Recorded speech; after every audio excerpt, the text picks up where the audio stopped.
Hi students, ഇന്നത്തെ ക്ലാസ്സിലേക്ക് എല്ലാവർക്കും സ്വാഗതം. നമുക്കറിയാം, നമ്മൾ ഫോക്കസ് ഏരിയയുടെ പോർഷൻസ് ഒക്കെ കംപ്ലീറ്റ് ചെയ്തു. ഇന്ത്യൻ ഇക്കോണമി കംപ്ലീറ്റ് നമ്മൾ തീർന്നു കഴിഞ്ഞു. സ്റ്റാറ്റിസ്റ്റിക്സ് ഫോക്കസ് ഏരിയ കഴിഞ്ഞു. ഇന്ന് ഈ ക്ലാസ്സിലൂടെ ഞാൻ ഓർമ്മിപ്പിക്കുന്നത് പ്രധാനമായിട്ടും, അതായത് നമുക്കറിയാം സെപ്റ്റംബറിൽ എക്സാം കുറച്ച് നീട്ടിപ്പോകുന്നുണ്ട്. സെപ്റ്റംബർ മിക്കവാറും 20-ന് ശേഷമൊക്കെ ആയിരിക്കും എക്സാം വരുന്നത്.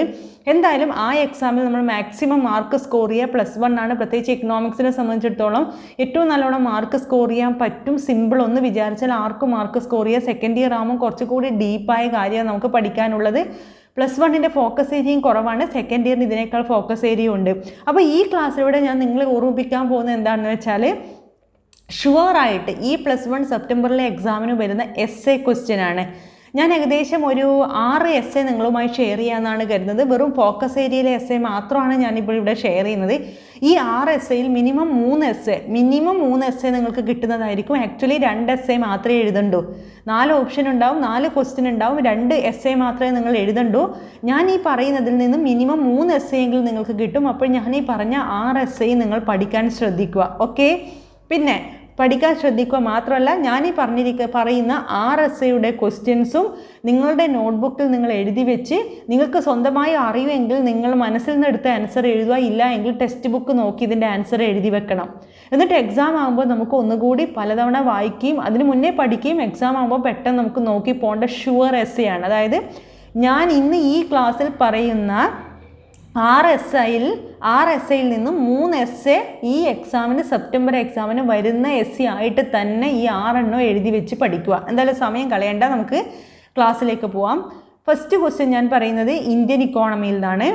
ഇപ്പോൾ ഫസ്റ്റ് നമുക്ക് ചാപ്റ്റർ എന്താണെന്ന് വെച്ചാൽ, ആദ്യം ഞാൻ ഷുവറായ 4 എസ്സേ പറയാം, അതിനുശേഷം 2 ബോണസ് എസ്സേ പറയാം. അപ്പോൾ ഫസ്റ്റ് ഞാനൊരു ഷുവർ ക്വസ്റ്റ്യൻ പറയുന്ന പോവർട്ടി എന്നുള്ള ചാപ്റ്ററിൽ നിന്നാണ്. അപ്പോൾ ഫസ്റ്റ് ക്വസ്റ്റ്യൻ നോട്ട് ചെയ്തോളൂ.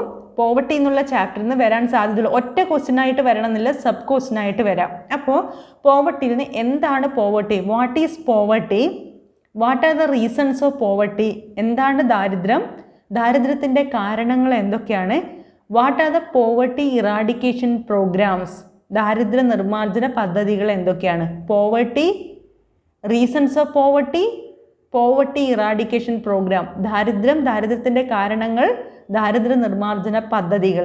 ചിലപ്പോൾ അതിൻ്റെ കൂടെ ടൈപ്സ് ഓഫ് പോവർട്ടി, എത്ര തരത്തിലുള്ള ദരിദ്ര, പരമദരിദ്ര, അല്ലേ, ചേണിങ് പൂർ, അങ്ങനെ ഡിഫറെൻറ്റ് ടൈപ്സ് ഓഫ് പോവർട്ടീനെ കുറിച്ച് നമ്മൾ പഠിച്ചിട്ടുണ്ട്. അപ്പോഴേ ഇങ്ങനെയും ആവാതെ സബ് ക്വസ്റ്റ്യൻസ് മെയിൻ കൂടുതൽ മാർക്ക് വരുന്നത് പോവർട്ടി ഇറാഡിക്കേഷൻ പ്രോഗ്രാം, ദാരിദ്ര്യ നിർമ്മാർജ്ജന പദ്ധതികളാവും. അതിൻ്റെ കൂടെ poverty, types of poverty and reasons of poverty sub ക്വസ്റ്റ്യനായിട്ട് ഉണ്ടാവാം. നോട്ട് ചെയ്തോളൂ. അഥവാ പെട്ടെന്ന് നോട്ട് ചെയ്യാൻ പറ്റാത്തവർ വീഡിയോസ് ചെക്ക് ചെയ്യുക, നോട്ട് ചെയ്ത് വെക്കുക. Okay, Indian economy first question. Indian economy second question, സുസ്ഥിര വികസനം. സുസ്ഥിര വികസനം നമ്മൾ 6ാമത്തെ ചാപ്റ്ററിൽ കുറച്ച് പറയുന്നുണ്ട്, പക്ഷേ മെയിൻ നമുക്ക് എക്സാമിന് വരുന്ന 9ാമത്തെ ചാപ്റ്ററാണ്.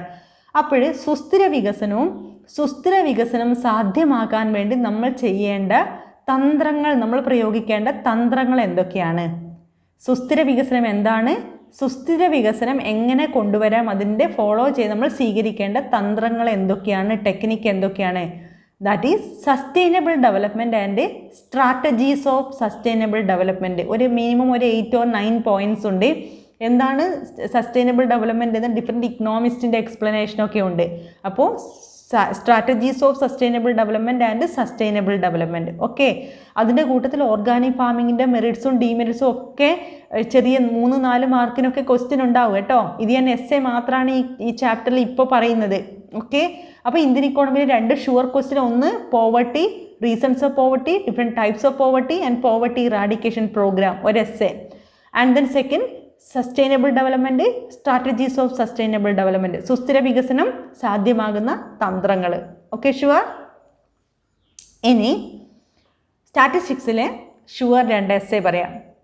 First essay second chapter, data collection എന്നുള്ള സെക്കൻഡ് ചാപ്റ്റർ, ഡാറ്റ കളക്ഷൻ. അതായത് what are the different methods of collecting data collect ചെയ്യുന്ന ഡിഫറെൻറ്റ് മെത്തേഡ്സ് ഏതൊക്കെയാണ് എന്ന്. മെത്തേഡ്സ് ഓഫ് കളക്ടിങ് ഡാറ്റ, ഇത് നിങ്ങൾക്ക് കൺഫ്യൂഷൻ ഉണ്ടാക്കും.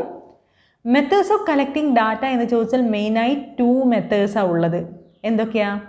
സെൻസസ് മെത്തേഡും സാമ്പിൾ മെത്തേഡും. സാമ്പിൾ മെത്തേഡിൽ തന്നെ വീണ്ടും 2 മെത്തേഡ് ഉണ്ട്, random sampling, non random sampling. Random സാമ്പിളിങ്ങിൽ തന്നെ വീണ്ടും മെത്തേഡ് ഉണ്ട്, lottery method, random number table. ഓർക്കണേ, census survey and sample survey നമ്മൾ പറയുമല്ലോ. അപ്പോൾ സാമ്പിൾ സർവേയിൽ നമ്മൾ ഉപയോഗിക്കുന്നതാണ് random sampling, non random sampling. Random സാമ്പിളിങ്ങിനാണ് നമ്മൾ ലോട്ടറി മെത്തേഡ്, റാൻഡം നമ്പർ ടേബിളൊക്കെ ഉപയോഗിക്കുന്നത്. ഓക്കെ, ഇങ്ങനെ അതിൻ്റെ കാറ്റഗറൈസേഷൻ പോകും, അത് നിങ്ങൾക്കറിയാം. അപ്പോൾ നിങ്ങൾക്ക് കൺഫ്യൂഷൻ വരും എന്താ?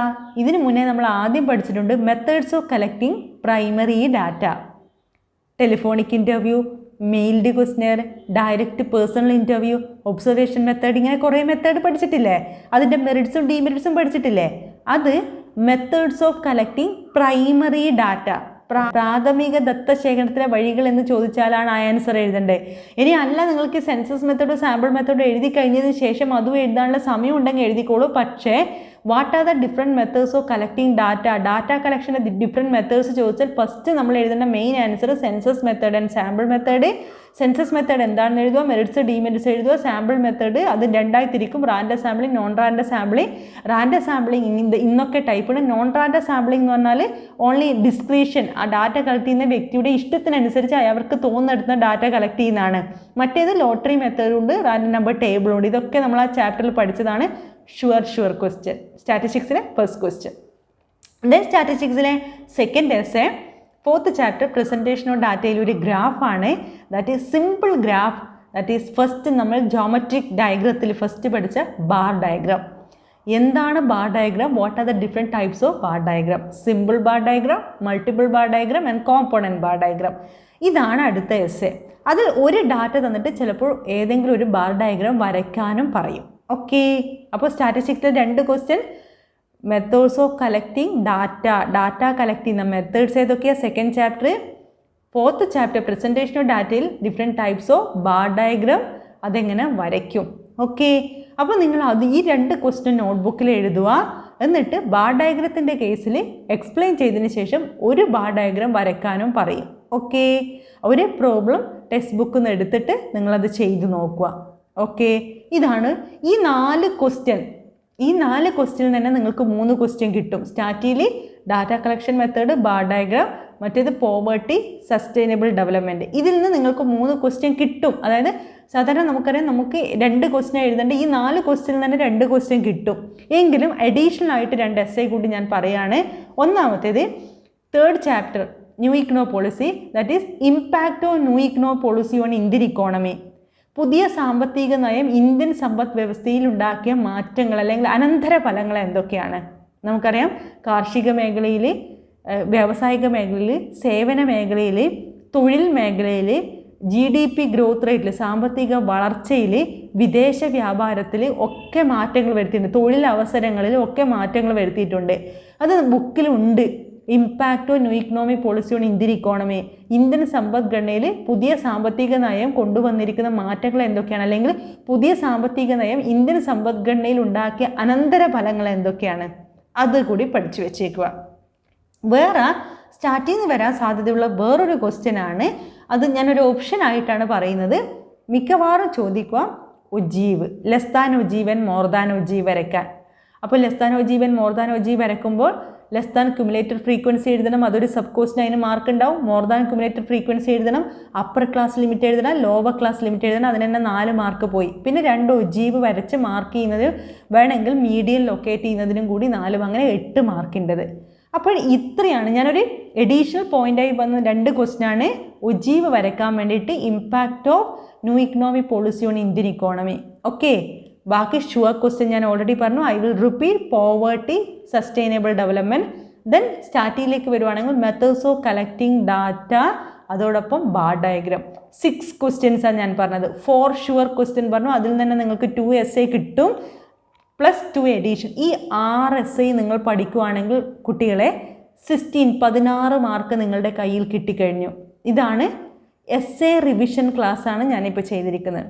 എസ്സേ, അതായത് എസ്സേയുടെ പ്രത്യേകത എന്താണെന്ന് വെച്ചാൽ നിങ്ങൾ ഇപ്പോൾ ഈ ക്വസ്റ്റ്യൻ നോട്ട്ബുക്കിൽ എഴുതി ഇതിൻ്റെ ആൻസർ എഴുതി വെക്കുക.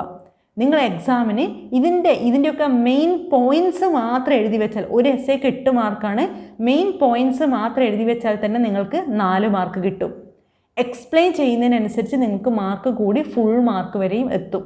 അപ്പോൾ ഇന്നത്തെ ക്ലാസ്സിൽ ഞാൻ പറഞ്ഞിരിക്കുന്ന കാര്യങ്ങൾ മാത്രം പഠിച്ചാൽ തന്നെ ഒരു സാധാരണ കുട്ടിക്ക് മിനിമം ഒരു 10 മാർക്ക് കിട്ടും. ഇത്തിരി ശ്രമിച്ച കുട്ടിക്ക് 16 മാർക്ക് ഉറപ്പാണ്. ഓക്കെ, എന്തായാലും ഇന്ന് ഞാൻ റിവിഷൻ ക്ലാസ്സിൽ നിങ്ങൾക്ക് തന്നിരിക്കുന്നത് എസ്സേ ആണ്. 6 എസ്സേ പറഞ്ഞു, 4 ഷുവർ എസ്സേ പറഞ്ഞു. ഇതിൽ നിന്ന് നിങ്ങൾക്ക് 2 എസ്സേ ഉറപ്പ് 100% ഗ്യാരണ്ടി. എക്സാം കഴിഞ്ഞ് വന്നിട്ട് നിങ്ങൾ വീഡിയോയുടെ താഴെ കമൻറ്റ് ഇട്ടോളൂ, നേരിട്ട് വിളിച്ച് പറഞ്ഞോളൂ, എന്ത് വേണമെങ്കിലും ചെയ്യാം. 100% ഗ്യാരണ്ടി. ഓക്കെ, എന്തായാലും ഇതുപോലെ റിവിഷൻ ക്ലാസ്സിലൂടെ നമുക്ക് വീണ്ടും കാണാം അടുത്ത ക്ലാസ്സിൽ. അതുവരേക്കും ഓക്കെ, ബൈ, താങ്ക് യു.